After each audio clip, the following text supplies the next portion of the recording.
Fande tusoke twogere ku ensonga edda Sodom edabeire mu Walukuba Masese. Okay. Nediri wedo kuba abantu bakiwulire badema kitegera bulungi. Now you have a very better report. Kya mukisa mubi nnyo bannange. Bisiyaga. Okubanga tukyayina elements. Batukyayina elements oba abantu abakyali mu bikolwa nga bino okugeza ng'ebisiyaga. Kya mukisa mubi nnyo. 2025 2025 nga tulina abantu abakyali mu bintu ng'ebyo. Mujjukira bulungi mu mwezi gwa March 2023 waliwo abalenzi betwakwata nga bampumudde awo abaali benyigira mu bikolwa bino eby'ekisiyaga. Mujjukira bulungi omukyalo oyo owa essomero erimu wano mu Jinja PMM Girls. Njukira Sage. Mujjukira Sage eyo, mujjukira Sage yampumudde. Kakati olunaku olwajjo tulina suspect gwe twakutte nga tumuvunaana okwenyigira mu bikolwa ebitakkirizibwa mu mateeka, ebitakkirizibwa mu buwangwa, ebitakkirizibwa mu ddiini ez'enjawulo ffenna mwe tuli. That is homosexuality. Homosexuality, it is a sexual act on a person, performed on a person of the same sex. Musajja ku musajja. Kakati issue ye Masese 1. Masese 1. Suspect ono wa miaka 19. Kireresi.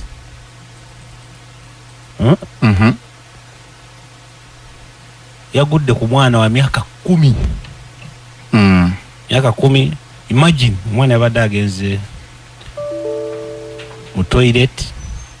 Kakati ono n'amwerinda ebweru. Omwana abava mu toilet bw'ati. Suspect n'akozesa amaanyi n'amukwata n'akozesa force. N'amuzza ate mu toilet ekigambibwa nti yamusobezzaako. Now abantu b'ekyalo bayagadde omutta on spot. Babadde bakambwe ekikolwa kino. Naye police twakozeseza obwangu ne tutuuka ku scene era suspect ono ne tumukwata era ali mu mikono gyaffe. Police 1 suspect tulina omutwala bamukoleko medical examination, then ne victim medical examination, then nga tumaliriza okuzimba fayiro yaffe because already tulina etteeka erya Anti-Homosexuality Act 2023 mwena mulijjukira bulungi. So kati omusango gwe tuvunaana ono it is aggravated homosexuality. Aggravated. It is aggravated in the sense that victim mwana muto. Victim mwana muto, a child miaka 10. So circumstances nyingi that makes the case aggravated.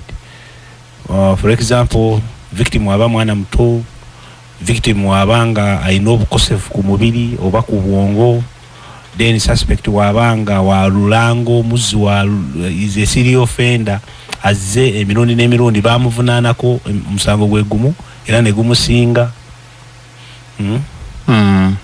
Then bw'obanga oli mu position ey'okubanga oli muzadde eri omwana oyo nga you may not be the biological father but a person in a position of authority. So those are some of the circumstances ezifuula omusango okubeera aggravated homosexuality. Katono ye already it is aggravated homosexuality because victim wa miaka 10 mwana muto. Now Masese tubadde tetunabafuna bikolwa byesitaazanga bino e Masese sincerely. Kati kiro kitegeeza kinti abazadde tubeere bulindaala ku baana baffe because kati dozo olabye kati ngono mwana yabadde mu toilet avuddeyo ng'amugwako You see?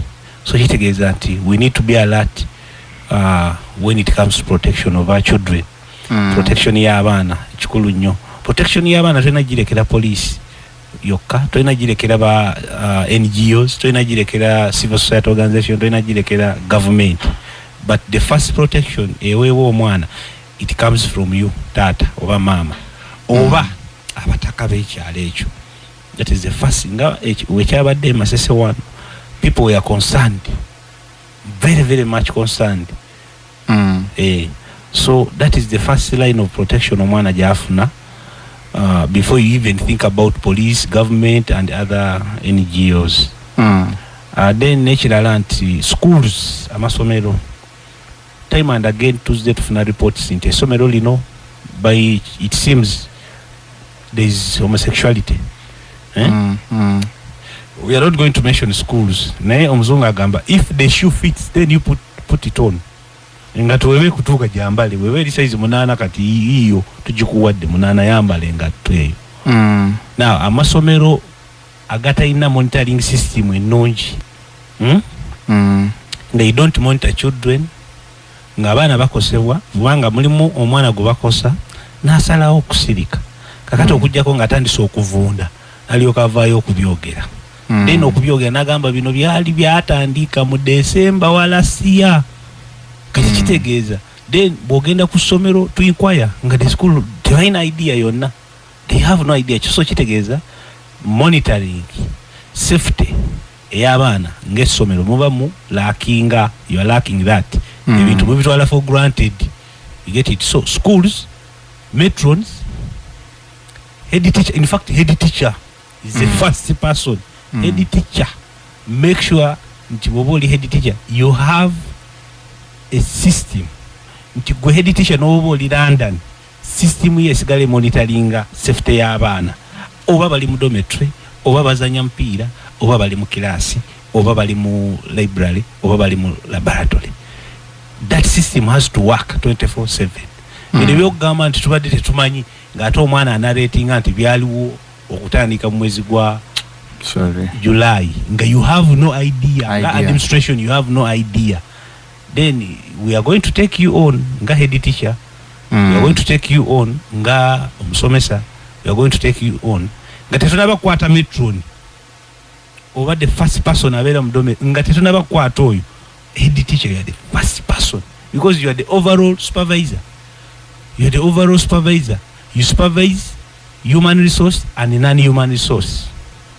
Okay? So head teachers, be careful. Bino byogamba mbu wejjako omusango mbu no, we are not going to leave you. Schools, primary schools, secondary schools, tertiary institutions, we should not accept homosexuality. Okay? Mwana baba locally last time bavaayo ne bakola march against homosexuality. Abasiraamu bavaayo ne bakola march twegatta ku basiraamu ne twegatta ku balokole to protest against ebikolwa nga bino in society. Kati Masese one kati kibadde Masese one kati naawe wempumudde beera alaati, mafubira beera alaati, namulesa beera alaati. Jinjanga city tubaddemu n'ebisiyaga byennyini kyogamba. You know report joy kuwe malamu amanyi. Not a malamu manyi, but you see si kirungi kubikkirira mazima. You get it? It's like we should not bury our head in the sun and then we leave the legs outside. Then no government in this safe. Okay? We are talking about things when it comes to cases, there are cases which are reported and then there are cases which go without being reported. Now we have talked about cases that are reported mu 2023. Mujjukira bulungi saga ya Gundi Mpumudde, then mujjukira saga ya PMM girls. Those were reported cases, but oyagala tugamba nti those were there are cases which are not reported. There is that possibility. Some cases were not reported.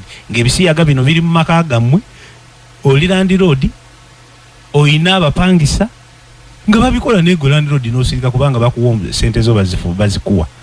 Bazikuwa mu abola baba bansasula mwaka mulamba abo. Nego kimanyi bulungi babisiyaga. Nero kwa kusasula mwaka mulamba no sirika. No sirika, yes. It is happening, but it's not reported. But it's happening where? In communities where we come from. Okay? So, you and me, who is pretending? Gwelandi road nange, who is pretending? It is you, the landlord, who is pretending, because we never bangisa. Bakusasula mwaka nenga babisiyaga. Nero sirika. Oine bala, ochimanyi bulungi nti abantu abo, they are alleged homosexuals. Nero bakuba bajja ne bagula omwenge million kakadde kamu no baleka no sirika. Kakati nze naawe ani omunafuusi kwe ensonga? Who is pretending? Who is the hypocrite? Nkutegeera. You have a hotel, bajja ne bakusasula mu $. You know the acts which take place. Naye no sirika kubanga bakusasula mu $. Kakati me and you, who is pretending? Who is a hypocrite? Ani omunafuusi between me and you? Okay? Okay. So now we are making community awareness. We are reawakening our people to banner to Vemutulo. These things, if ebintu webanga biri mu families affe, mujje ku police. Ebintu webanga biri mu hotels affe, mujje. Police ebimanyi. Yes, come and report. Okay? Ne kati osirise bamala kubuukira mutabanyiwo ababadde bakusasula omwaka omulamba kati ne babuukira omutabanyiwo olw'olyoka otandika okukuba enduulu poliisi munambe kubanga babuukidde mutabanyiwo but before obadde osirikanga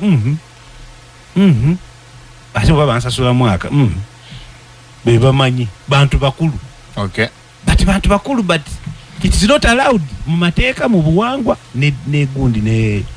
So are you tasking schools of paying attention ku nsonga yes, FCAG? Very, very, very true. Schools, even churches. Yes, churches. If the act is there, then fight it. If it is there, fight it. Then ojukira bulungi when we had those issues of FCAG. Mpumuda and PMM. I remember. Abantu abasinga, they were quiet. Why were they quiet? Because they were getting money. They were getting money. Era nze lumu oli byangamba naye gwe afande mubi oyogera ku ebyo ebintu. Weesize eki? Abamerika tebagenda denga kati ulira katono ayogera ki? Neesize eki? Ku America. Neesize eki? Kati neesize eki? Neesize Katonda. Yandeeta ku nsi yajja okuntwala. Kyeneesize. Wanje? Totidde simanyi visa. Asitidde visa. Muleko tutiisa bannaye. Bwana twalaba munnammwe. We yatuuka eri n'afuuka mukazi. Ono gundi Samwiri. Fande munnammwe. Kati Samwiri ekyo ekikolwa yakikolanga ye. Pozi mwagamba akoma wano mumukwate. You are deserting. Because deserting from the force kubeera musango, you are deserting. Kati Samwiri ekikolwa ekyo kikyenga omuntu. Yakikolanga omuntu. But it's not a discipline for police. Okay. It's not our discipline. Katumbulemu katono nnyo tukomawo. Oriogeti mu program ensi n'ebyayo Nisa Grace Mwesigwa.